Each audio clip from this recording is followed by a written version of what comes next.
General Protocol Spaces, banking on freedom. So, welcome to General Bull number 48. This one is really focused on privacy and, of course, Bitcoin Cash and privacy, but also just generally privacy. So, what's going on in Bitcoin Cash? How well does it work in Bitcoin Cash? And then at a higher level, like what even is privacy? Why is it, not why is it important? But, what is it? How do you get it? How are we going to get it for Bitcoin Cash? What are the important aspects of it? So, we're going to cover just whatever it is that comes up on the topic. So we have joining us Callan Kuliani. Thank you for joining Hello. us, man. Hey, no problem. My pleasure. Callan is a super developer, builder, has been building since forever, worked on Electron Cash, which is relevant to this discussion, right? Electron Cash and the Cash Fusion plugin for it, which many people use in Bitcoin Cash, and as well as Bitcoin Cash Node and many other projects that he's worked on. So thanks again for joining us. My pleasure. Thank you for inviting me. There's an imaginary username here, our famous QR code, and he has also done some interesting work in privacy. So maybe a thing that we'll talk about called reusable payment addresses. So a certain type of privacy that you can achieve with a special kind of address. And so, yeah, he's always here. So, but anyway, thanks for coming. And so let's get started. I think you have a list of things that you want to cover. What's the first thing that you'd like to get into on privacy?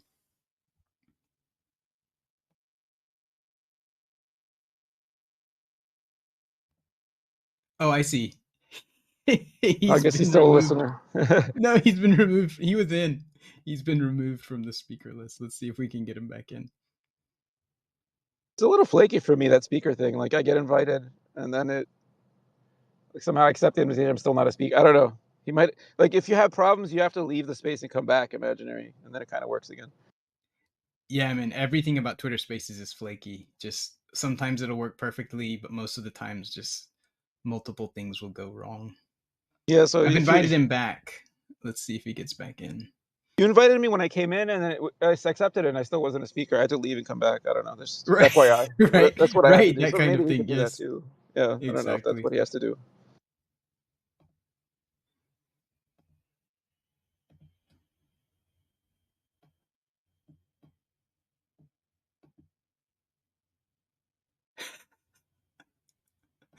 The impossible theft. Yeah, okay.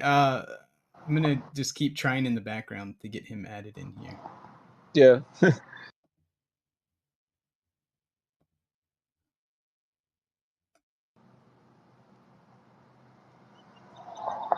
I think he's had to completely leave. Anyway, let's just you and me talk. Okay, sure. So the first thing I think he was gonna talk about was even what does privacy mean? And I don't know how much of a handle you have on that. I know you've worked on different things related to privacy, but do you even have a handle on, at a high level, what privacy means when you say, oh, this is a privacy technique, or this is a privacy, what kind of privacy do you have, right? When you use, especially in the context of Bitcoin Cash, when you're spending money, is that something that you have a really strong grasp of at a high level? I do at a high level. In the past, when I've worked on privacy, it's been mostly other people that were the privacy experts, and I would implement, like I would do the engineering on realizing their vision or helping them realize their vision. But so over the years, I've sort of gotten a stronger idea. I see it as a continuum where the least private thing would be just reusing the same address over and over again. And then people can easily, I mean, the idea behind privacy is you don't want anyone being able to track who is spending what to who and sending it to whom. That's basically the problem you're trying to solve with privacy, as far as I understand it. You don't want anyone that's observing the network to be able to tell anything about who's transacting with whom and how much money they have. And that's basically the problem. And then there's a continuum of that where, it's like an arms race. I mean, you want, for casual, there are different levels of privacy where like a casual or somebody who's like not a state actor can't really figure out what you're doing, but maybe a state actor still can. you know, or something like this. And yeah, I mean, basically just anonymizing. And then there's different aspects to it. Like you know, even the peer-to-peer network has issues with privacy, not just the consensus, not just the blockchain, but the actual like nodes talking to each other. That's also one Yeah, I think aspect. But the most what's it's a people really are most important concerned point with, that you're saying, that it's a yeah, continuum, right? Where there's no such thing as saying like, oh, this is perfectly private and this is not. right? Because like There's the worst absolutely a case, continuum on anything. It's just like You guys hear yeah, me? security. Like anybody who's hey, he's back. right? Anybody Because Oh who's God. worked in the security worst knows case, that there's no such thing as perfect security, right? There's exactly. always another level of attack and side attack and side attack to unmask things or de-anonymize or to hack some kind of security. There's Right. I mean, always if we could some imagine, level of yes, of course. uncertainty in privacy. It's an important thing to understand, right? So yeah, and I would just start by throwing out something that might be a surprise to a lot of people, maybe most of the people, because they probably just think of privacy as, oh my god, I need to have really nifty technological solutions to achieve privacy. Otherwise, there's no privacy. Um, the biggest privacy device on the entirety of crypto right now, as disgusting as it is probably Binance. That is What? You're blowing the my mind. biggest privacy device of all crypto. Yes, it is disgusting, but it is true. And How so? How's that possible? yes, yes, and you might think that, oh my God, how is that even possible? It is possible because privacy is a very perspective dependent thing. So if your goal is to conceal transactions from the U.S. government, then yeah, Binance probably doesn't work. It doesn't work at all. The CZ and CZ is compromised, and whichever agency he handed it to is gonna come after your ass. But on the other hand, if what you want to do is instead hide a transaction from your wife, or that whatever asshole you bought weed from, um then Binance is a perfectly usable device in that regard, and you just have to cover your ears and not care about the U.S. government or the Chinese government or any other bigger entities that have them compromised. And the See, no, reason yeah, sorry. and the reason you can do and the reason a lot of people can do that, and they have been doing so since forever.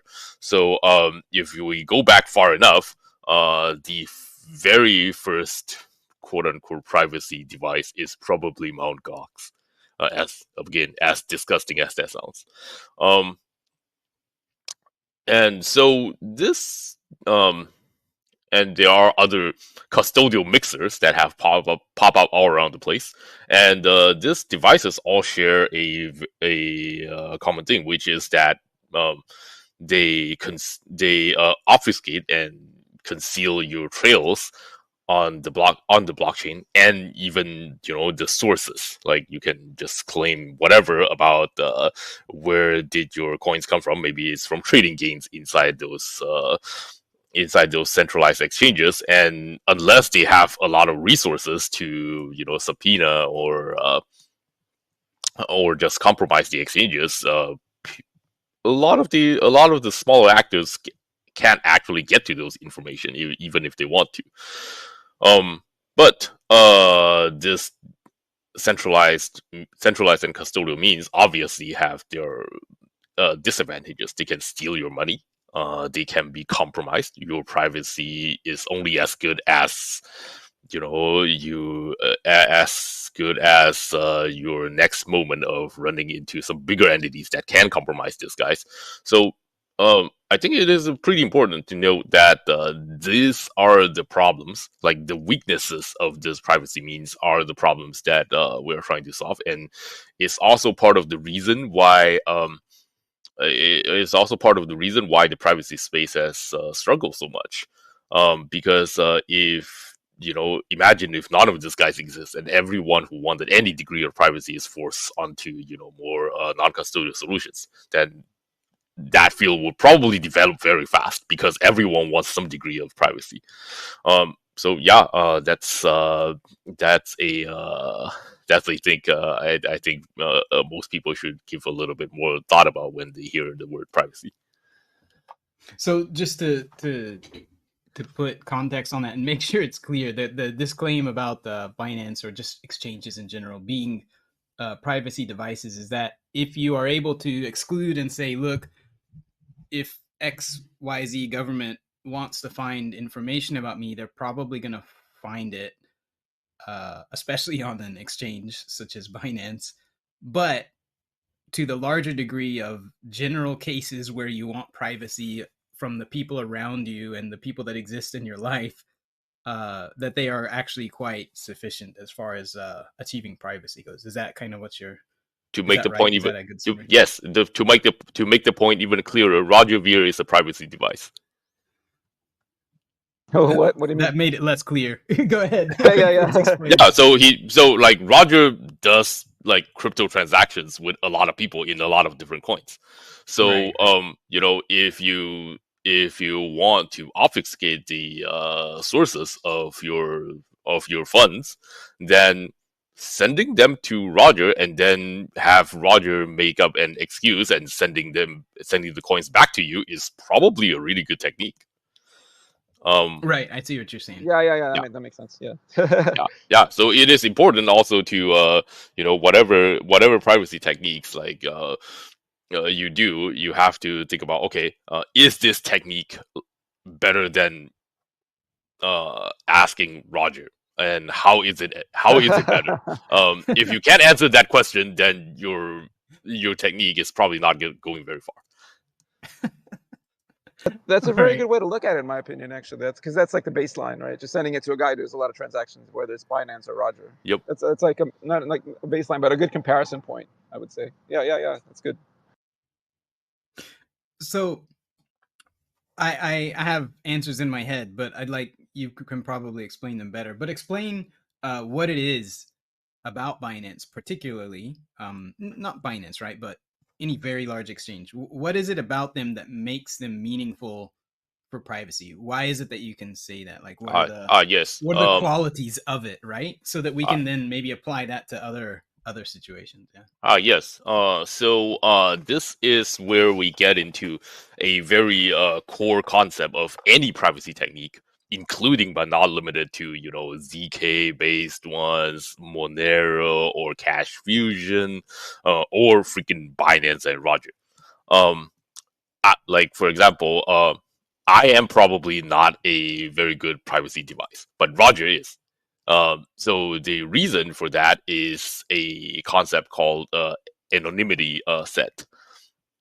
So the concept of anonymity set is that in order to obfuscate these where your money comes from and where your money is going, you can't just say that it is hidden and it is done. That's not how it works. In order for something to be hidden, it would generally have to be mixed in with a bunch of other things that look like it. So for example, if you are paying somebody, and you want to say that, okay, I want my coins to be hidden. I don't want people to know where my coins are going. So generally, you want to be able to say, okay, my coins are gone. It could have gone to one of these many things. You don't know which it is, and it is very, very difficult to find out which one exactly it is, or even narrow down the cases. And so, if you use say me as a privacy device, you pay me. It is obvious on the blockchain. And then you say, okay, yeah, but Uname does transactions with a bunch of people, with a bunch of people. You're not gonna know exactly which one it is. Well, if you pay like say my cash account, and then I don't do anything, and then I proceed to do what you want, then that's probably gonna be the only transaction that I do for the day. And that it is very easy, therefore, to watch on the blockchain and say, okay, Uname got 5 coins from Callan. Uname proceeded to pay 4.9 coins to some shady guy that Callan really doesn't want to be associated with. Therefore, those two are definitely linked in some way. Well, that would be bad. And so the problem comes from the fact that the anonymity set of all the people who does transactions with Uname at any given time is not very big. So it is very easy to make those associations. Well, Yeah, on it the other becomes hand, tractable, if you right? do It it with becomes a trackable Binance, thing. of course, if the government gets a hold of, when the government, not if the government, when the government gets a hold of Binance books, then you're cooked. They can pinpoint exactly where it is. But for somebody who doesn't have the books, then they can see that, okay, Callan deposited 5 coins into what looks like Binance. And then on that particular day, there are like 10 million transactions coming out of Binance at any given point. And a lot of them are like 1,000 of them are gonna look like somewhere around 5, or somewhere around 5 coins. It could be any single one of them. It goes from perfectly legal stuff to something gray, I don't know, like buying weed, to something totally illegal, all over the place.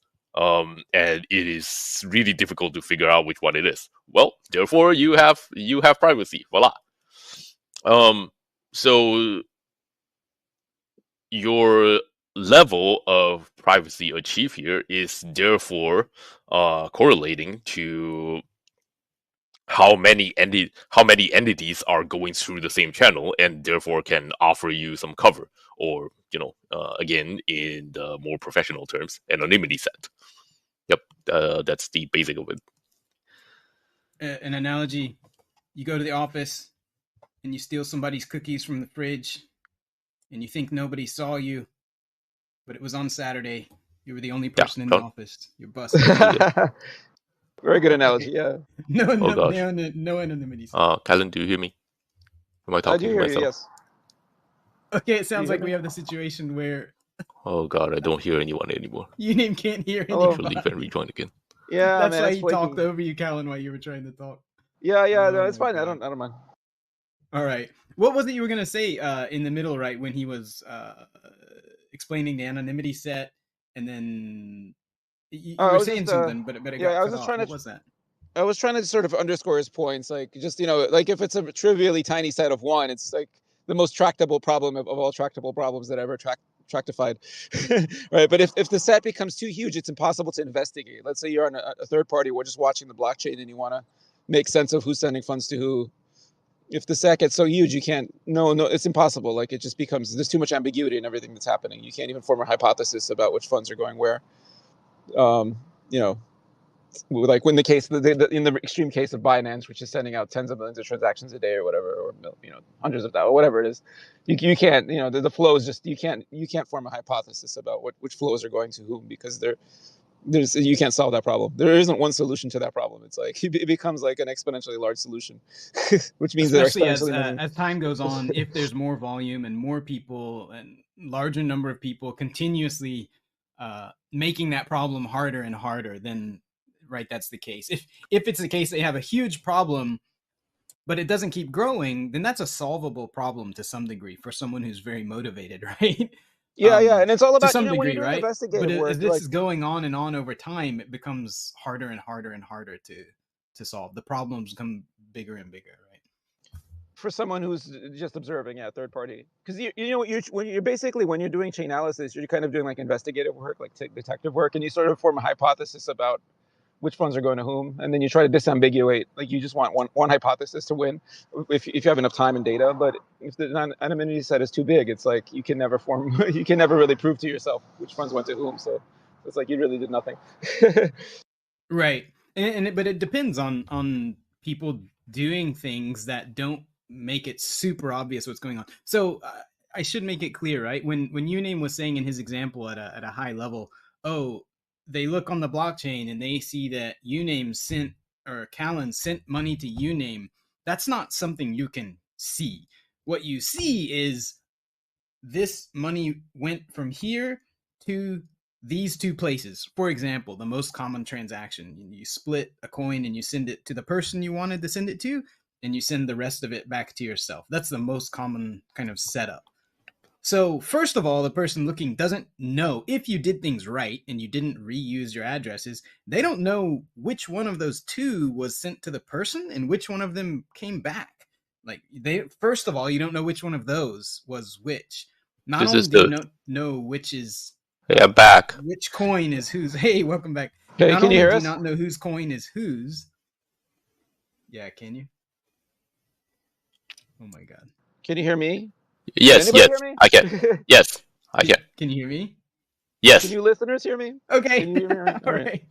All right. So not only does someone who's looking not know, oh, that this is Uname's coin, they also don't know who it was sent to, but they also don't know how the coin was split and so forth. So this is really not a trivial thing. And it's not like there's labels on here that say, oh, this is Uname's coin and this is Callan's coin or anything like Yes. that. But what Callan is saying is that someone who is very motivated and has some specific information, such as a list of Binance addresses, where they can be like, well, at least we know that these addresses or transactions are associated with these people, because Binance told us they are, because they're registered.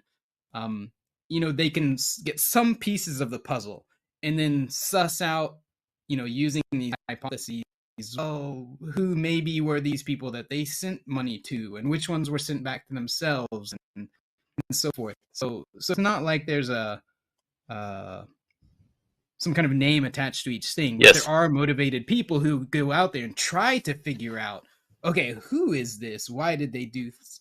When did this happen? Yes. And so forth, And- and try to use and, various techniques to label these coins. Yeah, and I would need to add that this is the basic level of privacy. Like, you don't, on UTXO chains such as Bitcoin Cash, you literally don't need to do anything else other than for use Bitcoin Cash, and two, don't reuse addresses. Use a new receiving address every time. As any competent wallet would do. You literally only need to do just two things, and no additional techniques. You would already have a reasonably higher level of privacy. Your adversary would need to do a lot of work to get a basic level of understanding of where the coin flows. And really, it is not trivial. It is a lot of work. Versus, say, something like Ethereum, where everything is count-based, and it is accepted practice that people use a single account that is very noticeable on the chain, and so we can regularly see people just casually post on Twitter, "Oh, Vitalik is paying this amount of money to I don't know, Coinbase or something like that." People just casually do that without any additional work, and that's pretty terrible. And Yeah. that is a pretty regular thing on anything that has an account-based system like Ethereum or Solana or whatever. So just by using Bitcoin Cash and not using addresses, you are already way ahead of them. And even if you go and say, I'm going to have multiple accounts, well, you either send money from this well-known account to this new account, which makes that new account kind of pop out also like, oh, this is probably their account. So you either do that, or you start from zero with nothing. Like, where do you actually get the funds to start a new account, right? So This is where yeah, you get your the funds account from base Binance. is really terrible. You get your funds from Binance. Yeah, I Yeah, mean, no, you could exactly. That's what you imagine were saying. you could imagine a scenario where Ethereum, there was like some smart Ethereum wallet that basically an account is an address. So where it just had like an HD key and like it kept generating addresses and trying to emulate Bitcoin Cash or something. I mean, they could probably do it, but it's just not the norm. Like nobody does that anymore. It's also very expensive. And it becomes, yeah, that's right, because their gas fees and everything, the chain is congested. It just becomes insane. Yeah, that's true. Very good point. Right. Okay. Yeah, this is a great one. So there are these. We haven't talked about how they are private or what makes them private, but I just wanted to talk at the high level on privacy again, which is there's some myths about privacy, right? Like, oh, if you use this chain, or this particular technique, you have perfect privacy, which is of course nonsense. There's no such thing as perfect privacy.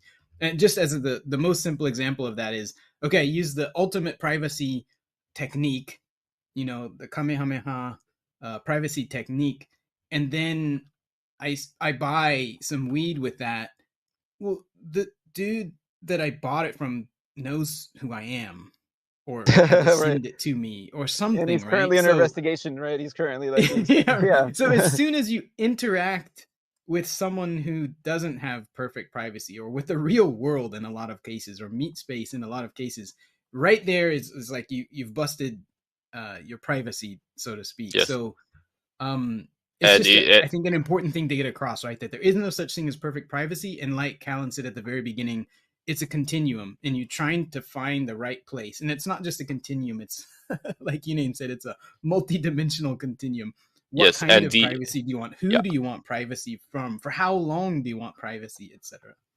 Yeah, and the actor that you want to hide your activity from, it might not always be, the person that you think that you have in your mind. Like in the previous example, you bought some weed from some shady dude, and a lot of people would think that the case is that, okay, I bought some weed from a dude.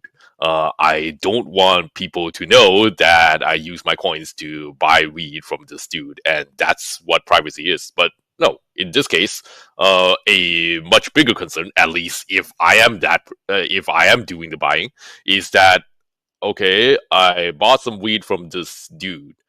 The dude may be able to go home and check on the blockchain that, this guy bought weed from me. I know his face. This guy also happened to deposit some coins into what looks suspiciously like a cold storage wallet that has several hundred coins in it. Maybe I should rob him next time. The $5 wrench attack, right? Yes, that is a very common use case of privacy. I don't want whatever guy I dealt with. It might not even be the shady guy with the weed. It might just be the coffee house guy. I don't know who he is. I don't know. Like maybe he's a good guy until he finds out that I have several hundred coins, right? So it is a very common use case that a lot of people don't think about. A lot of people, when they come to privacy, they just think about, I don't want the popos to find out that I bought weed. You would want privacy against a variety of actors. In that case, your Binance example would actually be good, because you can just send money directly from Binance to his wallet, and it's impossible for him to know what your stash is, and he doesn't have access to Binance's like books, because they don't deal with him. He's just a small person. He's not a government. So yeah, in that case, so what you're saying is better. So what you're saying is Binance is, and most exchanges, or maybe all exchanges, fractional reserves are a good thing, because it means the coins you deposit are not related to the coins that pay out. No, they're not. They're not a good thing. They may not even exist, so it's good. Like all things considered, they are very terrible. But what I'm saying is that they are useful in some specific use cases. That's all I'm saying. Yeah, it's a very good thought experiment at the very least, right? To think of something that you generally don't associate with privacy as being an important privacy or effective privacy, right? Yeah, and it illustrates the point of just, it depends on who you're trying to be private from, and you have to really understand what you're trying to do, basically. So have you thought about Cash Fusion from this perspective? Like, maybe we should explain what Cash Fusion is, how it works. But before that, this is a great topic, actually, right? Like, who is it that this thing called Cash Fusion on BCH? What kind of privacy does that give you? Have you ever thought about that? Like, what actors does it give you privacy from, and so forth? Should Callan go with it because he wrote much of the code? Yeah, although you're more of a privacy expert, but yeah, I'll try to chime in with the way I see it. Yeah, so with Cash Fusion, you end up doing like these massive, what are called coin joins, where you're just a lot of different people are putting in money into one big transaction. So it becomes you have an anonymity set that's large for a transaction. Like it becomes impossible to realize like whose money is whose when it comes out of the transaction.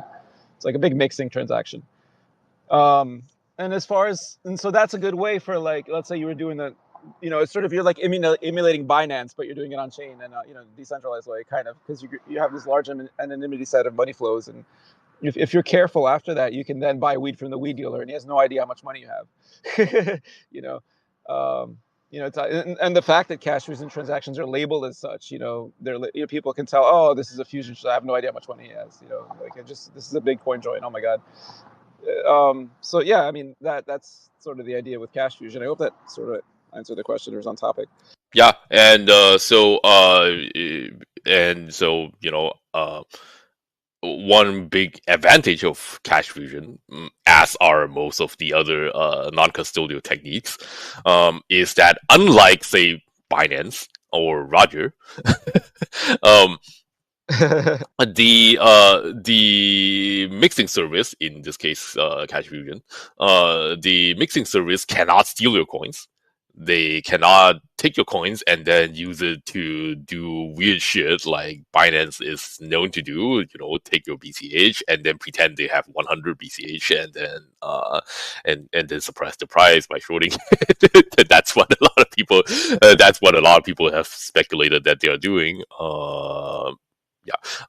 And they can't compromise you otherwise. The FBI or whoever it is, or some insider Binance employee, or literally, whoever you sent your coins to, Roger or me, nobody can compromise. Nobody can compromise it after the fact.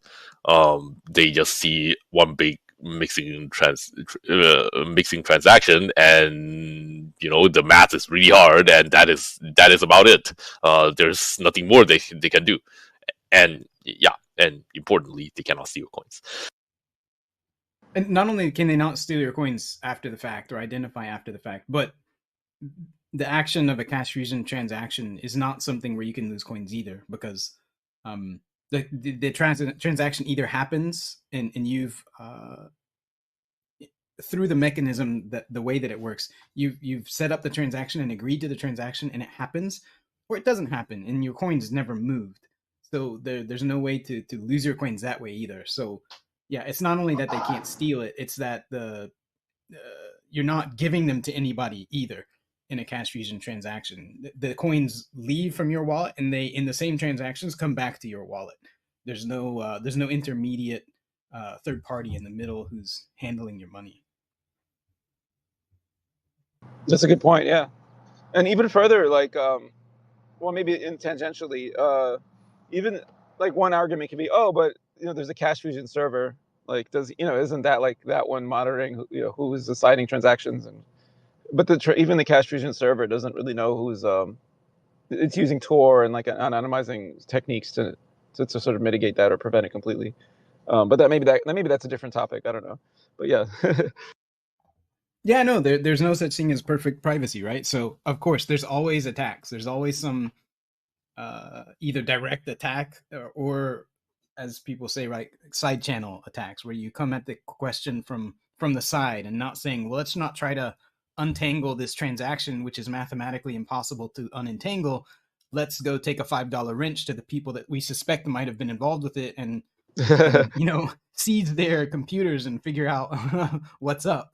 So there's other channels of attack to any kind of technique. But yeah, so Uname is pointing out, and Callan pointed out, that there's some big benefits to doing things on chain in a custodial way where you're always in control of your money, and you also then achieve the privacy. But what about from like you guys said, when I go to spend money to my weed guy, or on groceries, it's very hard or impossible basically for that person, a casual user, a person who's not super incentivized to spend billions of dollars figuring things out.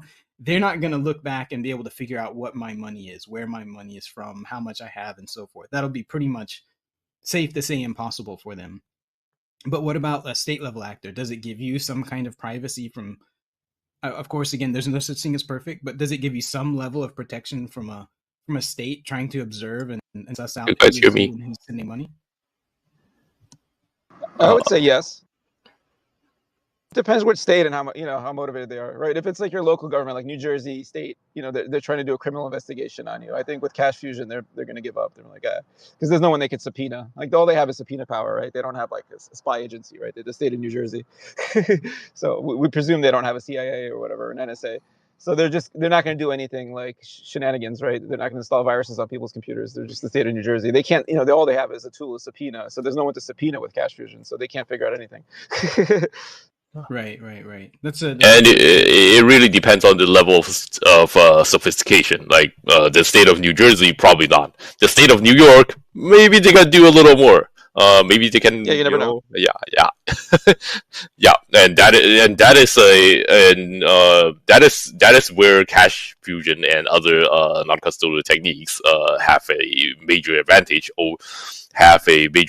Over, say, Binance. Of course, it's not just this. Binance can also steal coins, but that's another. Yeah, Binance can be subpoenaed by the state of New Jersey, and I'm sure that they would reply probably, since they operate in New Jersey.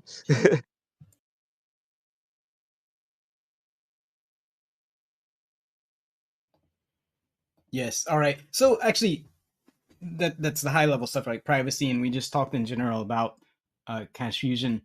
So I think we kind of explained how Binance privacy works, right? It works because there's lots of people using it, so it's hard to know who is sending to it. It also works because they don't have direct linkage between what you deposit and what they show in their numbers. So when they send money out, that's not necessarily linked to what you sent in. So that's another thing. And they're also sending out to many, many people. And so there's a large anonymity set, and there's also broken links and so forth. So it's relatively good privacy that way. That's how the kind of mechanism works, as long as somebody doesn't have access to their user lists. But what about Cash Fusion here? What is the mechanism? Why does it work? You said a little bit, Callan, but could you kind of describe the mechanism? How does it work, and why does that provide you some privacy? Yeah, so back to your point about links, right? It breaks all the links, ideally, in the good use case of it. Like all the money that goes into a transaction goes out again. So like everything sums up, right? No one's stealing money, but it's not clear where the money that went in, who it went to. Like all the links are broken in a Cash Fusion transaction. From the inputs to the outputs, it's not clear which output corresponds to which inputs at all. It's very. There's no, you can't prove anything about it just from the transaction itself. You'd have to do additional investigative work to maybe get a handle on it, but even then, people would have to make mistakes for you to. Yeah, so it breaks the links between the money flows in just one transaction. whereas Binance breaks the links because it's everything's obfuscated. It's not clear what's linked, and then also they do a lot of volume. Cash Fusion does it by just having big anonymity sets of money going in and out. And you're like, so you can't make sense of this. Yeah, and it actually is really large amounts of money, right? Like billions of dollars, maybe. Yeah, at least. Is it hundreds? Billions of I don't know dollars if it's if you billions, count but as I think ever. it's billions of dollars have been through Cash Fusion, right? Yeah. Yeah, and a lot of that is the same money just being further just mixed, right? Because the more you mix the same coins, like the more it just becomes impossible. So yeah, it's billions of dollars, but maybe it's actually millions, in actual individual coins. But Right. But it becomes hard to see that. Yes. So the more people that are involved, certainly the larger the anonymity set and the harder the problem will be to solve. But I just wanted to make the point that a lot of money flows through it, and so there are a lot of transactions and a lot of inputs and outputs that you would have to disentangle. And could you are you able to speak a little bit about the why this transaction works? Because it's a basic mathematical setup, right? It's not very complicated, but do you want to explain that part? Of Cash Fusion, or what? Yeah, yeah, Why it Cash works? Fusion.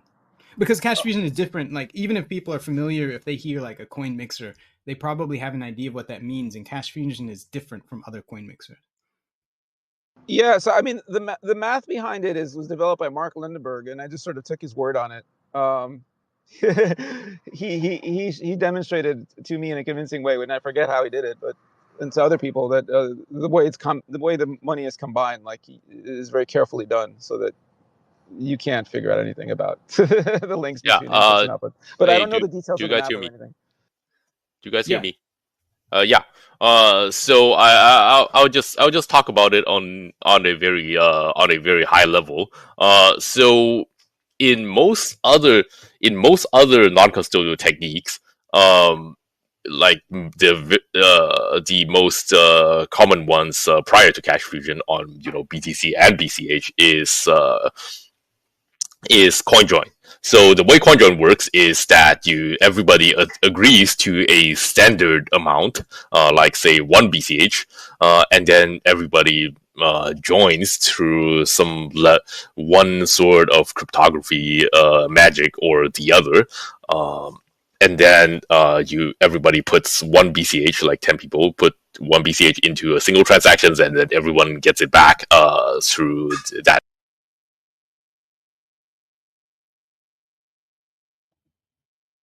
Callan, do you still hear him? Oh no, I thought maybe it was my. No, I don't hear him. It just broke off. I think I can government got him. continue his point just to keep it flowing, but if he comes back, he could.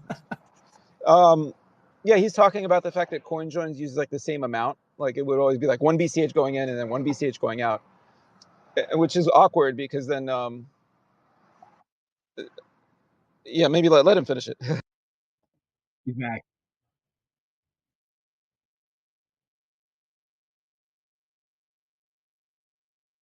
You were talking about 1 BCH going in, and then classic CoinJoins. And then 1 BCH comes out, and because the amount, and then because the amounts are the same, you can't tell which one is from which person, and then voila, you got your coins mix with some anonymity set with 10 people. The problem with this is that generally you have to agree to some sort of standard amounts in order to have a reasonable anonymity set to mix with, and that is super annoying for a number of reasons, not the least of which is that you will get change, and change is terribly difficult to deal with. We have dealt with this before on BCH in Cash Shuffle. So a breakthrough that I have been very impressed in Cash Fusion is that Cash Fusion is a mix of many. Hold on. Amount. Before you explain that, let me just expand on that just a tiny bit. So for people who are listening, you do this special technique with a standard CoinJoin mix, and the outputs from the transaction that you sent money into, they're all the same size, and they all go to various people involved in the transaction, including yourself. And so it's very hard to know who each of those people were versus who the people were on the inputs. However, when you send money to that standard size, that means you've also had to split your coins, your UTXOs, to create that exact amount. And then you've had to send your money back to yourself as change.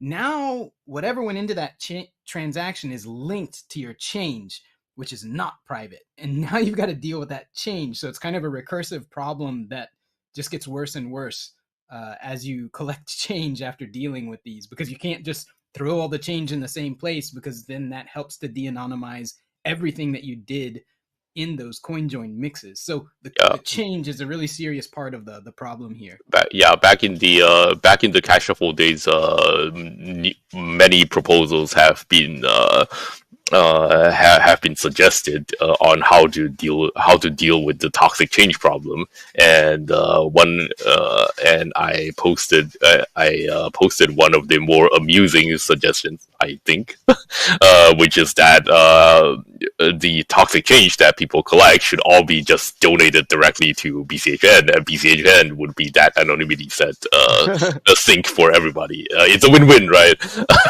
Yeah, and there was you remember that plugin? I actually helped maintain it. So Yes, That's it. right. yes. There was a plugin. That's right. Donate spare change, and the idea was it would just take each piece of change and send it to like Eat BCH, which was a charity for feeding people. Yep. Yeah, because that was the toxic change problem. So then that created a need for this plugin. It's funny. Yep. Okay, sorry for interrupting, but yeah, I just wanted to make clear that this small thing that he's mentioned once about change is actually really critical because it becomes an ever increasingly large problem as you use this technique. However, with Cash Fusion, Yeah, however, with Cash Fusion, it's it can also anonymize change because it's not all about even amounts. Like you could put in random amounts of money and you get random amounts of money back out, and it's not even the number of inputs and outputs doesn't have to match. So you can have people that are joining funds together to themselves, to like merge coins into one bigger coin, or you can have people splitting out coins. Like it's just insane. Like it can do all the use cases you can think of, Yeah. and it solves the toxic change problem. Yeah, to expand on this a little bit more on the technical side, a breakthrough of Cash Fusion is realizing that, okay, I don't need everyone to have literally the same amount in order for the anonymity set to work. I only what I do need to work on is that all the amounts that people put in, which might be different, and all the amounts that they take out, must be of such amounts that you could have many multiple combinations of possibilities out of them. And as long as that is true, then your anonymity set is preserved. And that's why that's why people can throw in a bunch of random amounts, and they only need to be around the same ballpark in order for this to work. And from a casual observer, you would still have many quintillions of possibilities that these coins could be combined. Who's putting in and who's taking out, but you no longer have the change problem because you don't need to put in the exact amount. And that's how it got a usability upgrade. Yeah, and Mark, and that's why there's like, if you use Cash Fusion, that's why there are different amount tiers, because you want the amounts to be in a certain range so that you make the math hard for anybody that's trying to link the coins, like you make it impossible. That's why there are amount tiers. That's why we don't, you don't just have whatever coin you have, can go into a transaction with other people that have different kinds of coins. That's why the Cash Fusion has amount tiers, just FYI, if you're curious.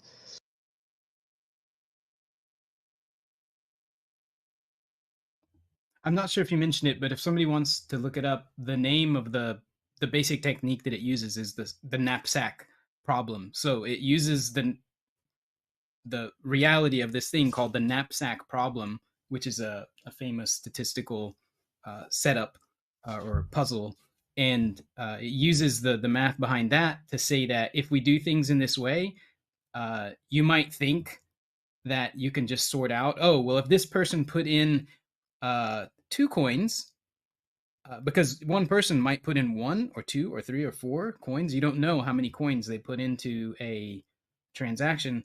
This person put in 2 coins, then all I have to do is find the output that adds up to the same number. Aha, and I've nailed that person. But it turns out that doesn't work because you can recombine all those sums in a huge number of ways that makes it more or less, unless you screw up the technique. As long as you've done the technique correctly, the way to add up all the possible number of inputs and the sum of the inputs and the sum of the outputs becomes fundamentally impossible to suss out. And so you've not, of course, it's all in public. It's all in, you can see all the inputs and you can see all the outputs, but figuring out which inputs came from one person and which outputs went to one person becomes mathematically more or less impossible to figure out.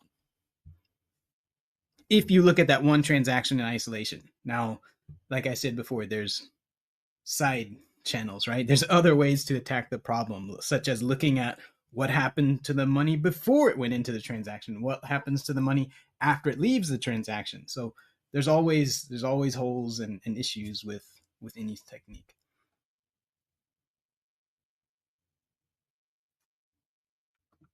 Yeah, totally. So that's Cash Fusion. It uses the math to do coin joins in a smart way. And other people could use it, but others don't at this point. I'm sure they will. Once Bitcoin Cash adoption starts ramping up, I'm absolutely sure that others will copy it and start using it. It's just a great technique. So you name. Oh, actually, Callan, I had a specific question for you. Sure. From Jim. Jim had wanted to ask you this question, but I accidentally kicked him from the thing. So he wanted to ask about BCHN. So BCHN is the full node that Callan and others work on, and it's the thing kind of at the bottom of the whole stack of technology. At the bottom that actually takes all the transactions, communicates them to other nodes. They send the transactions among each other. So when you submit a transaction to the network, it eventually makes its way to a node, and then the node kind of spreads it to other nodes, and they all validate the transactions and so forth. So this is like the magic of Bitcoin. If you ever read the white paper, it's how it works.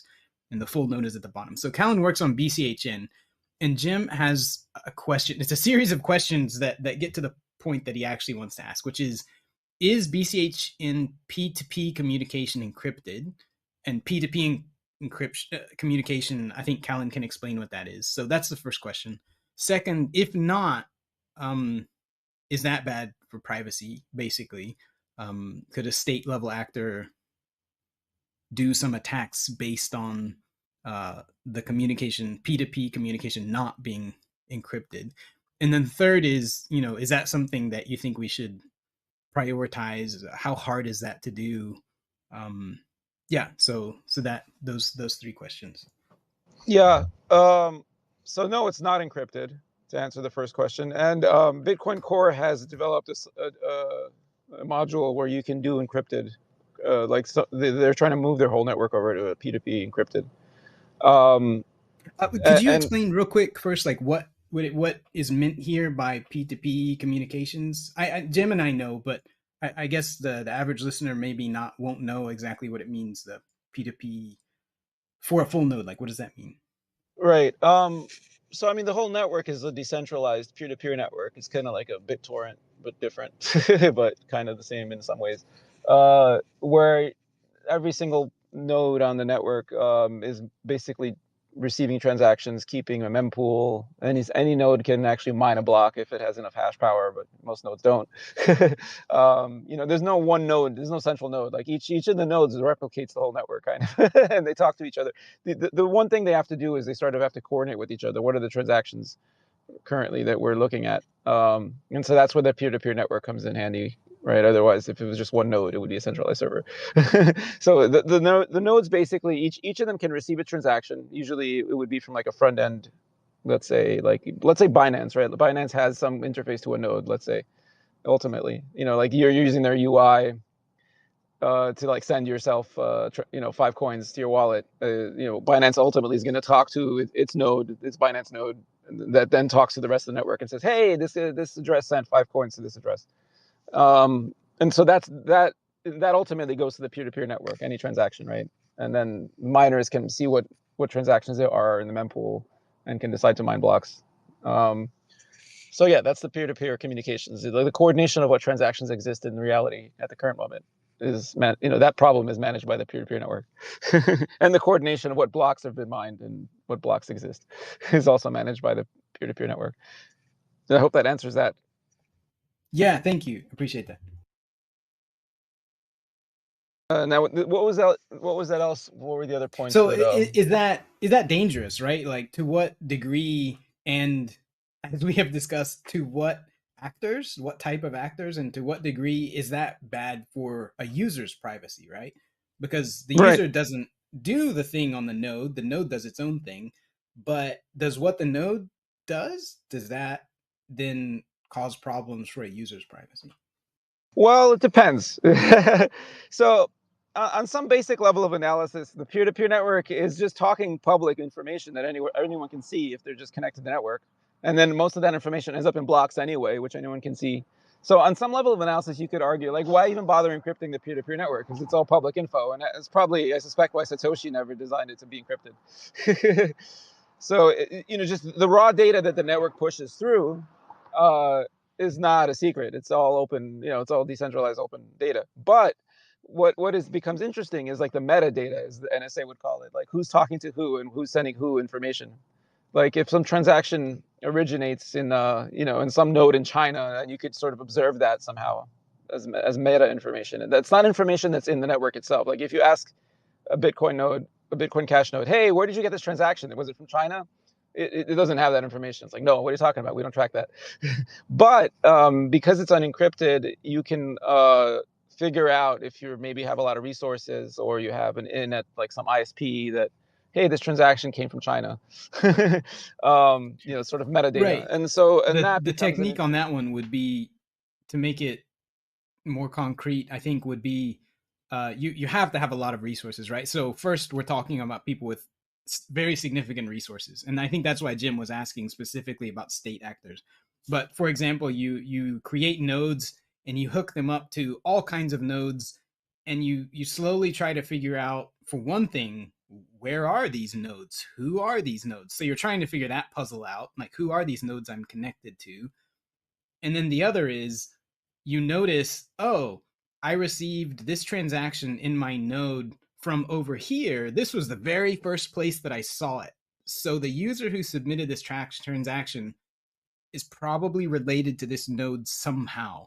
But to do this, you have to have a lot of resources and a lot of sophistication monitoring all of this stuff, right? That's just one example. Yeah. And then you could say like, oh, this transaction seems to originate in Asia. And then, you could even get finer grained probably with enough. Because what you can do always even as a user, if you have sophistication in terms of computer skill, but not, you can just be a lone guy with no money. You can always like connect to like all the nodes in the world that you've ever heard from, figure out a way to get a connection to all of them, and then like figure out where, where was, when a new transaction appears, which one by latency, which one was the first one to have like, announced it. And so you can sort of because guess. They transmit through the network on the order of like seconds, like globally to all nodes on the order of seconds. So if you've got enough sophistication, you can check, oh, this one arrived at this point, and this one arrived 100 milliseconds later. So probably it was first from this node and not from that one, or that kind of thing, right? Yeah. And then the Bitcoin Core and also Bitcoin Cash node also, they introduce like random like stochastic latency. Like, so they try to make that problem harder. It's called like the inventory relay technique that I forget what the actual name of it. Right. They introduce like latency anyway to make it really noisy, but still it's possible to track where transactions came from to some degree if you're sophisticated. It's just harder, but it's not.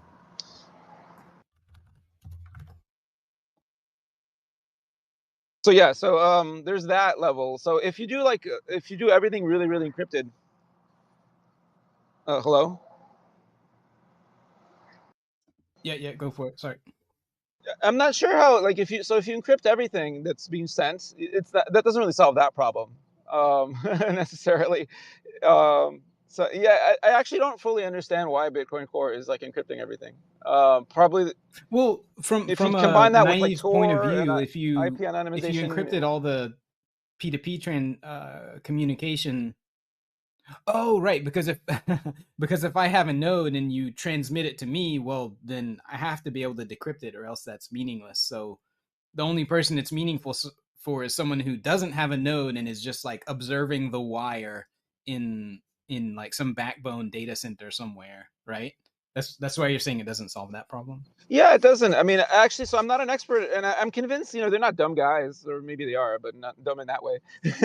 I mean, they're putting a lot of effort into encrypting all their peer-to-peer traffic, and I'm just not an expert on this. Like, I don't find it that interesting to worry about that problem when there's other bigger privacy issues.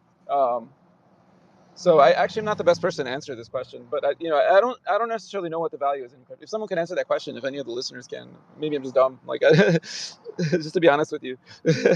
Well, I mean, I can't understand. Yeah. Yeah, it kind of makes sense because the resources required to spin up like 1,000 nodes is nothing compared to the resources it takes to convince backbone data centers to let you in and monitor their Yeah, I wires. mean, so you could just spin up 1,000 nodes, and you talk to all the other 1,000 nodes that you're connected to, or 10,000 nodes that you're connected to, and you're encrypted with each one. The channel's encrypted, but you could still do the transaction origin determination. You can still do that. Right. I don't really understand. Huh. I don't know why they put Oh, a lot of focus on this, but I just got back in. Are we talking about the network level obfuscation that Core is super obsessed with? yes, I we think are. we covered it. The only question would be: That is there? We covered why it isn't helpful, but the only question would be: is if there is some point that it's helpful about, like where there is some problem that it solves that isn't completely broken by just spinning up 1,000 nodes. I mean, I think it is pretty good research that contributes to other networks. Like, you know, if you're a Tor researcher or you're a what is that other Tor alternative network that is anyway. Clover. Anyway, so if you are someone who runs or aspires to build another anonymizing network, then this is super useful research, and you can see it in real life. But yeah, as far as contributing to obfuscation on the BTC network or any other network for that matter, I don't think it's worth very much. I just want to say that there is a different value in it, that it's not related to privacy. And that value would be censorship resistance. So you can sort of, if you're using an encrypted communication channel, like no one can tell what you're talking about. So if some government decide to censor all internet Yes, traffic, the but that's not really encryption. related to privacy. Yes, the encryption part specifically is useful in general. Yes, because if I want to run my node on the data center and the data center says that, okay, oh, I see transactions. I don't care what those transactions are. I just don't want to see transactions, and you're booted. That is super annoying. So yes, that part is useful. Yeah, and I mean, Okay, you nice. know, with on Bitcoin Cash, you can do that just with Tor, but it's nice that Bitcoin Core has that natively in the protocol. I guess it's even more, it's even because no one knows about these things. You know, like it's easier to just ban all Tor than it is to ban. Like you can't really ban like encrypted TCP sockets. Like that's impossible to ban. So Yeah, man. I occasionally get notices from our cloud service provider that says, oh, we've detected that one of your processes is doing Bitcoin mining and that's not allowed. And therefore you need to fix your shit or else you're going to lock your account and something, something, something. And it's just like, oh my God, no, we're not. Like we're not even, right, because they not use even heuristic mining. scanning. Yeah, it's like they have some They might kind of just see Bitcoin heuristic that's, transactions, and they see yeah, that they don't. occasionally you go over 20% CPU usage, and like, oh, this guy must be mining because No, they've been yeah, I burned in don't the know past what by it is. miners. Yeah, but it's like over one CPU on like the tiniest little weakest thing. Anyway, it's really dumb. But yeah, it speaks to that, right? Where you don't want your ISP to be sorting out what you're doing. Of course, they want to know everything about what you're doing, but you don't want them to know everything about what you're doing necessarily. Not your ISP. I mean, your like hosting provider knows a lot, but the ISP doesn't know unless somebody tells them. So yeah, that is a good benefit of it. Yeah, that's the only value Um, I can think of in it. But I'm not an expert on this, and maybe that is the problem they're right. trying to solve. And that's they Maybe just so. want no Maybe one to so. be able to tell who's doing Bitcoin or not. And, that's fair enough. I had a question from someone in direct message. They said, do you think the Clover protocol suggested by Jason could help in P2P communications? I actually haven't looked into that, or I forgot. I think I did and I forgot. But are you guys aware of the Clover protocol and what benefits that would have or not? I've been doing a lot of traveling the past month, and I haven't been keeping up to date. So I'm not familiar with it. Okay. You name it. They said Monero, for example, is using Dandelion++. I'm not sure what problem this is trying to solve or what it's. Okay, but if you guys aren't aware of it, then maybe we should just move on from that one. Okay, the second question was for Cash Fusion. Am I back? Am I back? You're back. You're back. Can hear you. But yeah, in terms of the Clover protocol, it is a transaction relay protocol, right? And Yes. not about regarding the coins themselves. So yeah, Yes. transaction relay protocols in general, I maintain what I just said. It is useful for research and into other network optimizing techniques. But as far as privacy goes, seriously, just run an SPV server and that's that yourself and accept public collections. That is way more useful than any advanced relay technique that you can possibly find. Yeah, I mean, and I Okay. think as far as I understand the Monero one, I guess if Clover solved the Monero is like the Monero one, it just makes it harder to do the analysis where transactions originate from in the world, right? As far as I understand, is that correct? Yep. Hello. Okay. Okay, I heard Union say yeah, so I'm assuming that's the answer. Okay, the second question they had was for Cash Fusion. You mentioned that the change is not perfect. Okay, yeah, okay. If I said that was wrong. What I meant to say was that for the standard coin join technique that most people who are aware of them are aware of, the change is not private. But that's not the case for Cash Fusion. In Cash Fusion, there's no such thing as change. There's only inputs and outputs. There's no change with a Cash Fusion transaction. And so that's one of the big problems that Cash Fusion does solve, is so that's not a problem. But then they further asked, can stealth addresses help with this? Or, as a larger question, can stealth addresses help? So we should probably explain stealth addresses and not get into too much detail about the variations, but what's the concept behind stealth addresses is a entire other episode. Okay. So the basic idea is there's techniques you can use where I can publish one address, and through the magic of cryptography and a little bit of outside information sharing that happens in one way or another, either by actually communicating or by communicating publicly in a way that only the other party can figure out. Yeah. You can publish one address and then have people send to that address, but it doesn't actually come to that address.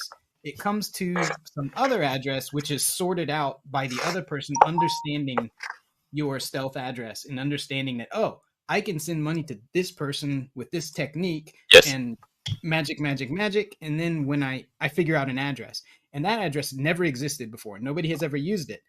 But when I send money to that address, the person who received it can say like, oh, that's mine, through the same magic of the technique that works with the stealth address. So I can see a coin appear and I say, oh, that's my coin. I know that coin is mine because of this magic. But nobody else knows but the person who sent it and the person who received it, that coin is mine. So yeah, so that's the basic concept of the stealth addresses. Yeah, so to put it in another way, remember the story I told about, I can see Vitalik sending on-chain some money to, I don't know, to some kind of OnlyFans alternative to buy porn over there. Wow, everyone can see that. So that is bad. And on BCH, we have UTXO. We have UTXO, and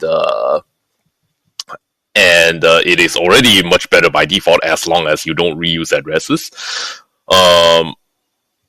So if you can manage to not reuse addresses, aka send a new address to whoever wants to give you coins every single time, and also all the people downstream of you do the same, hopefully. If you can do that on BCH, then technically speaking, you don't actually have a reason to use stealth addresses or RPA reusable payment addresses that is specific to that is a variant that is specific to BCH, and I wrote some spec on. Um, so the place where this actually where stealth addresses actually becomes useful is that, well, at some point people have another need, which is that, okay, it is obviously really bad to be for Vitalik, for all his financial transactions to be laid bare and under the sun for everybody to see. He bought porn. He took some money. He took some money from the Ethereum Foundation. I don't know. Sorry, Vitalik, if you. We're making up some scenarios, right? We're just making yeah, up. Vital's a great guy. He hasn't done any of these things. Yeah, exactly. Exactly. But yeah, it is obviously bad for him. But on the other hand, people want the option. It is useful for many, many different reasons to be able to just pay Vitalik. And it is not limited to donations. Sometimes, you have sometimes you have a long-standing transaction chain with him. You pay him invoices every week, or he pays you money, and you don't want to be bothered every month or every week to ask him for a new address. That is a huge pain in the ass. You don't want to do that. So you want to be able to pay Vitalik, that guy, and he publishes a thing. You know that by paying this thing, you are paying Vitalik. But you want it all. You want the convenience of this, while at the same time, you don't want Vitalik to lay bare all his transactions on the blockchain for everyone to dig through. So that is where stealth addresses come in. You are able to publish an address once, or maybe you use some better techniques such as the Bitcannon protocol that is recently published on Bitcoin Cash, and link it to some readable identity, and then people can just use that and then say, "Oh, I am paying Uname. I am paying Callan. I can just do that. I don't need to ask them on Telegram every time." And they can do that while other unrelated people would still not be able to dig through Uname's transactions or Callan's transactions. That is the value of stealth addresses in general, and everything that is related to it, such as RPAs. Yeah, so just to summarize, basically you just publish one string, and then people can derive new addresses that only you and that person know about. It's pretty gnarly. It's magical almost. It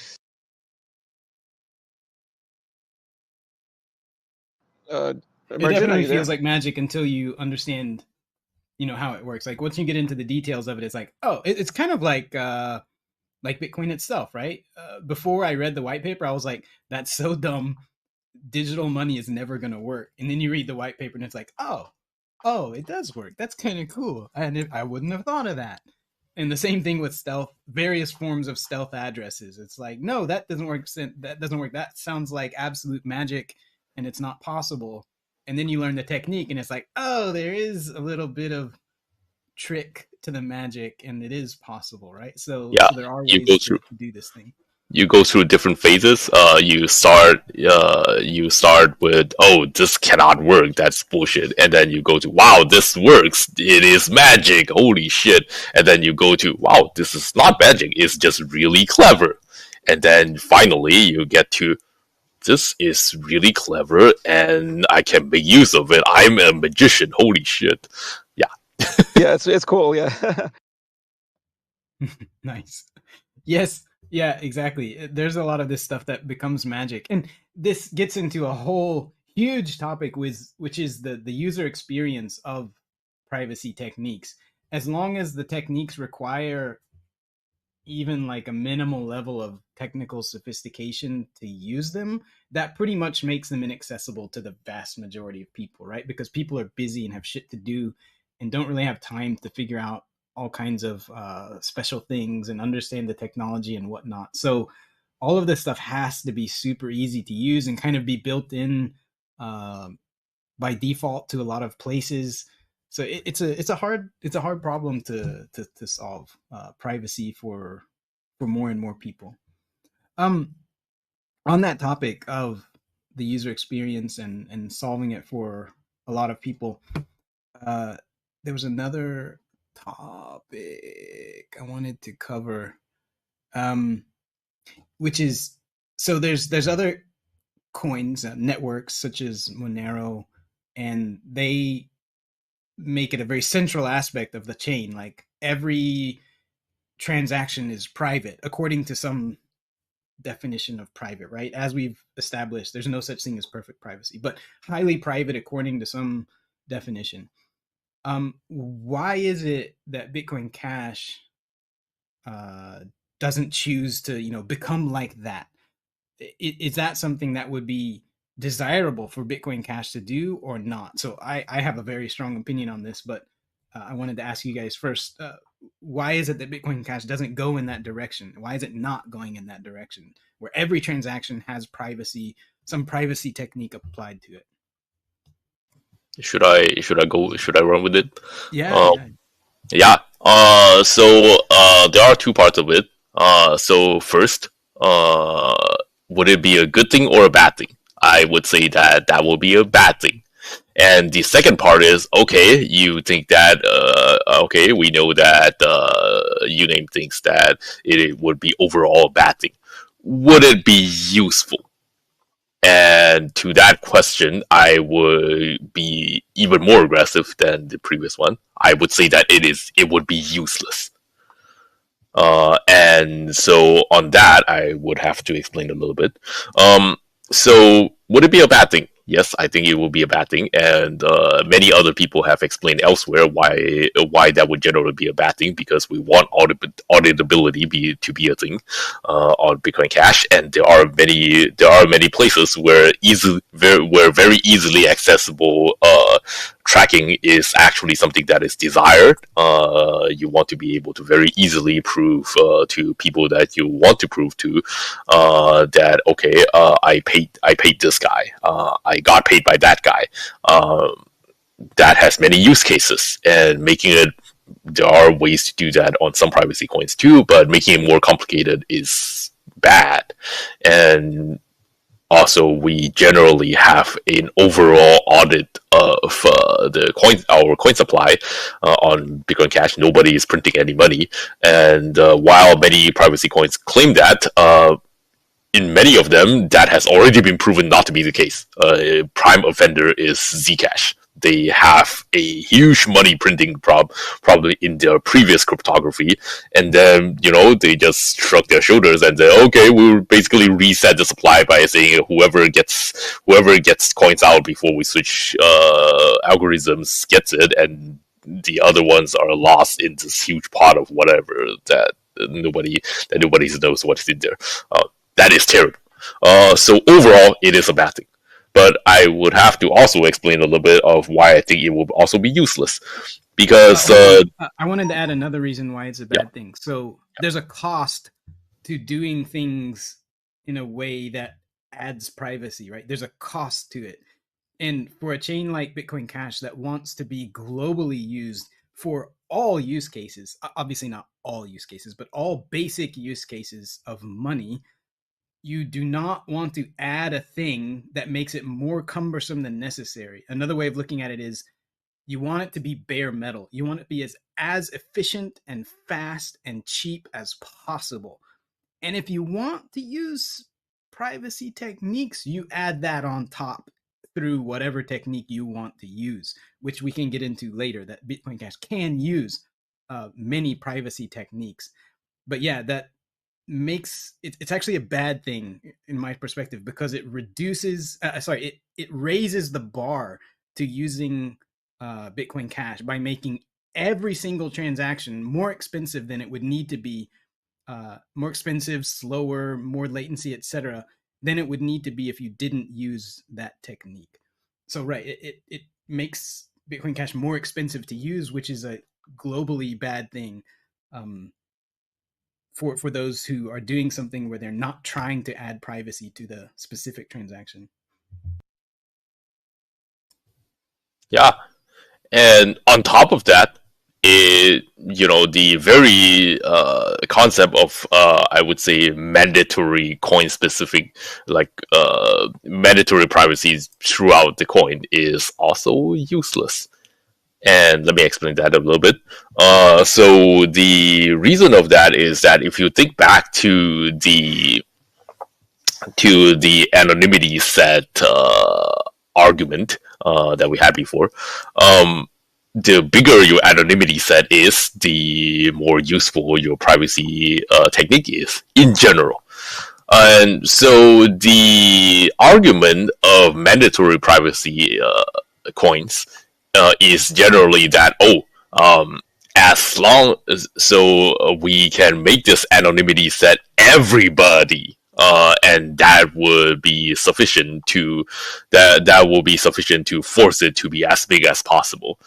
Unlike some other places where if you use a privacy technique, then you will send out on the blockchain and then you will be squashed. But it turns out that that is a very naive thought, as we see.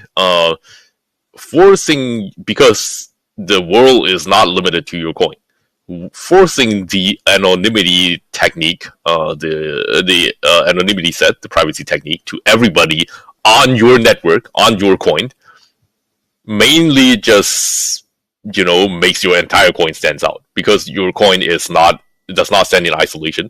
Nobody in the world is forced to use your coin, so your coin basically becomes the standout thing that you argue against just 5 minutes ago, in the world of all the coins and all the things in the world.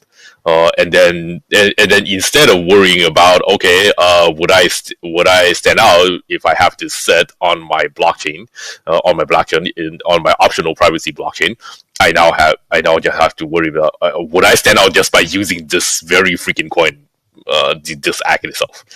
So the two are equivalent, and I would argue that forcing a single technique onto all the people in your coin just makes it more constrained and less useful, as opposed to, okay, you do whatever you want. If you want to use this privacy technique or not on my chain, I'm not judging. Just come and use our coin. Yeah, so in general, it's not very useful to just force it on people. It makes the coin less useful. Right. Yeah, we've It seen makes that, right? the anonymity set of you using the privacy coin smaller. So, but the counter argument to that, and I'll also provide the counter argument. The counter argument is, oh, well, it's so valuable and so important that whatever network provides like this privacy by default, everyone's going to use it. And the counter argument to that, at least one of them, is, well, due to the nature of replacement goods, if your network is more expensive to use than others, then there's a bunch of use cases, Yes. probably the majority, where people are not going to want to pay that premium for having privacy in every single transaction, or some definition of privacy in every single transaction, and just aren't going to use it. And so that's not going to happen. Economically, it doesn't make sense. The incentives don't make sense. And so Exactly. I think it's reasonable to expect that always on privacy networks are going to have a serious economics problem, which leads to an anonymity set problem, which is a Yes. very serious problem for And their whole and history has not been kind to the argument that everyone would just jump on it.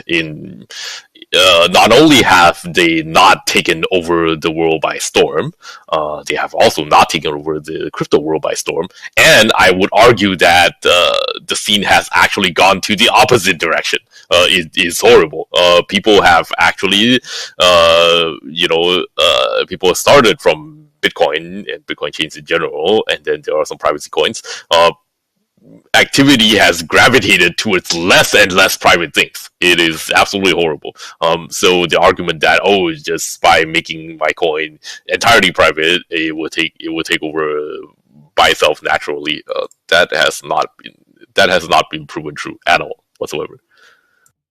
So here's where the magic happens, is that if you are on this bare metal network, Bitcoin, which is as it's been designed since the beginning, more or less, it is very efficient and it sounds kind of nutty, but the design that Satoshi came up with is ridiculously good from a scaling perspective, and it's really remarkable that he landed on this whole package as the technique, because it is remarkably scalable.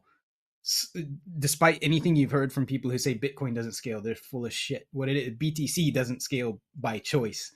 So it is a scalable architecture. It works really well.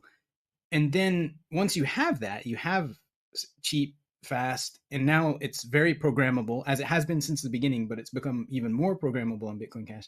Now you can actually use those privacy techniques from Monero or Zcash or whatever. You can implement them on top of Bitcoin Cash if you want to, in a non-custodial, trustless way. So I know you have looked into it a little bit, and I think Callan too, but I don't think any of us have looked into the kind of emulation techniques in depth. This is a recent popular topic, but could either of you speak to like the state of that type of emulation on BCH right now? I can't speak too deep, but I think that I'm pretty sure that some techniques are already technically possible, and some of them really early. Some of them have been able to do that really early, but especially after our recent. Oh man, I think he broke off again. He's no longer it's like a we just speaker. know that he's gone now. He's And it's just understood now. Also, the Lightswarm guy. I mean, didn't he do something recently? Like he did a ZKP, zero knowledge proof type of thing. Yeah, I asked him if he wanted to come up, but I think he was busy and he wasn't able to join this time. But yeah, that would have been great if he could talk about it. He did. He made a how to emulate zero knowledge proofs of some type. I don't know which type, but basically to show that you could accomplish something like Zcash uses, or other chains that use zero knowledge proofs. You can use that technique through Bitcoin Cash smart contracts and create the same protocol on Bitcoin Cash. But I haven't read the whole thing, so I'm not sure. Yeah, I'm not an expert on it. Jason would be if he were here, or Lightswarm. So this is one of those things where you don't want to lean on authority, right? You definitely don't want to lean on authority, but when you're in the condition that I am, and I have to lean on authority because I haven't looked into it myself, Jason in particular has said with quite a lot of confidence, the Bitcoin Cash virtual machine, especially once we do the next potential upgrades like loops, and loops and functions, PetaScript, yeah, and functions, yeah, even without functions, but yeah, with functions also. Once you do those upgrades, he's extremely confident, like he has zero doubt in his mind that we can, and we have the large numbers, right? 10,000 byte numbers for now. You can emulate those, not emulate, you can just directly use those protocols on top of Bitcoin Cash, and you could have the same level of privacy as those do, except as long as you're using this protocol on Bitcoin Cash. So that was a pretty strong argument to authority there. Jason's not known to bullshit, and he's extremely technically competent, so there's probably something to it. Yeah, and one of the points that Jason always makes when talking about it to me is, the Zcash, for instance, if they want to change or Monero, if they want to change something about the way they do cryptography, they have to do like a network-wide upgrade, like, so let's say some zero-day comes out. There's like a 0-day bug, like they're screwed there. You have to like coordinate everyone to upgrade because they're doing their privacy like sort of natively in the consensus layer. Whereas with Bitcoin Cash, after the 2026, if it's going to be possible to do these kinds of things just in Bitcoin script, you pay to some smart contract, and that anonymizes you. You can take your money out. No one knows who you are. Like no one can link it, or whatever. However that's going to work. You can do ring transactions. I don't know, whatever you can imagine. If that's done, you could always upgrade the contract. You don't have to wait for the network-wide upgrade. Because it's done on a higher level. It's done in the Bitcoin script. It's like it's part of the programmable money aspect of Bitcoin Cash, and you could just change the programmable money on the fly. You don't have to ask it the whole network to do an upgrade. So in some ways, it's much more resilient to anything. Or if people come up with new, like more efficient privacy techniques, or we learn that there's an exploit, you could just do an upgrade next day.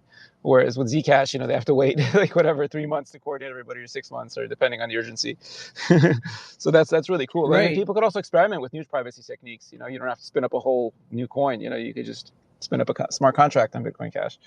Those are the sort of the selling points of the way we're strategically positioning Bitcoin Cash in the It has privacy additional space. selling points too, where there's no need to move in and out between chains, because moving in and out between chains is very conspicuous. No matter how you do it, it's quite conspicuous that it's happening. Like, I sent my coins to Binance. Well, you're doing something there, right? Maybe just sending it back to yourself, but you're probably sending them somewhere else, either to pay or to some other chain.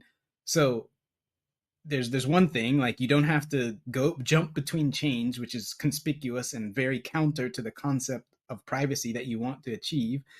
And then there's just the network effect, which is the more things you can do at a cheaper price in the same place, that is the economic incentives. It's going to draw people into the network and make them want to use it.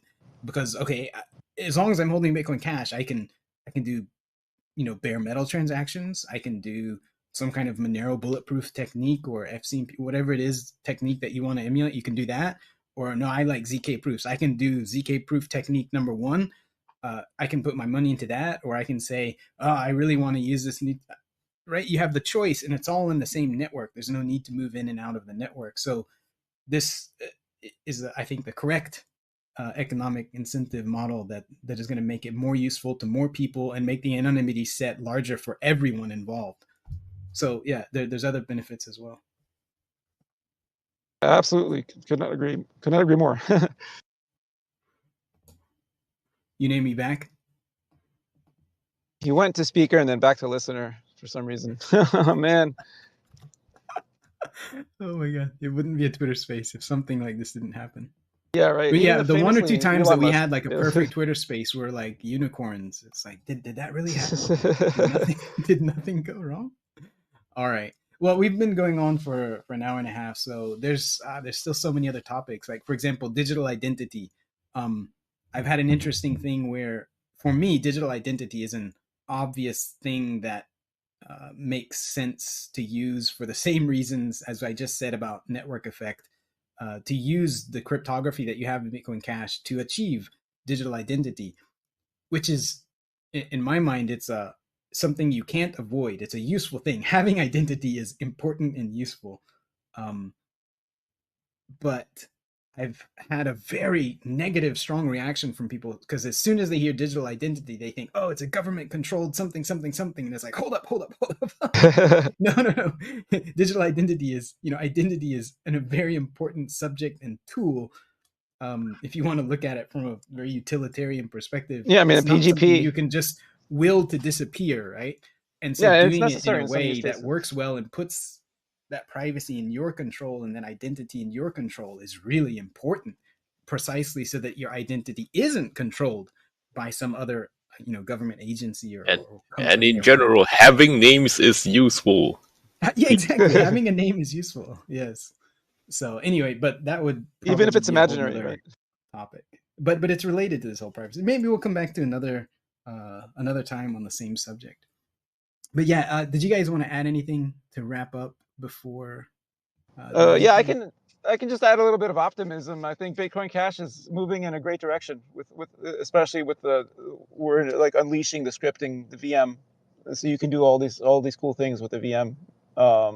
We've already unleashed some with this upgrade in 2025, and then hopefully in 2026, it's going to be really amazing. And for privacy features or for smart contracts, or it's going to be it's going to be top tier, and in a scalable form, not the way Ethereum works, which is not necessarily scalable to global money because of the account system.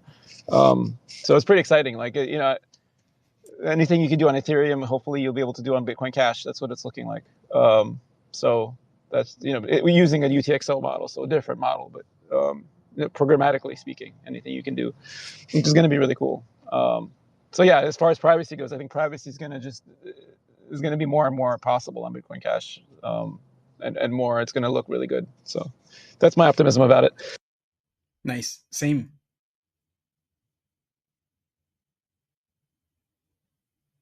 I think Imaginary is still a listener now. Maybe he's trying to You say think something. he's going to be able to?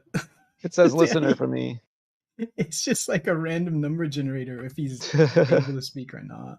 I wonder what's Okay. going on. Like if he's going in and out of Wi-Fi to his cell phone or something, and then that causes it to reset. I don't know. Who Maybe. knows? I don't know. All right. Well, he doesn't get a voice this time. So it was good to talk with you, Callan. Really appreciate you joining us and helping us understand things and having a good discussion about privacy. Yeah, thanks, man. Oh, Imaginary's back. Can you speak, Imaginary? Hey, am I back? I can hear you. I can. All hear right, give us your closing words.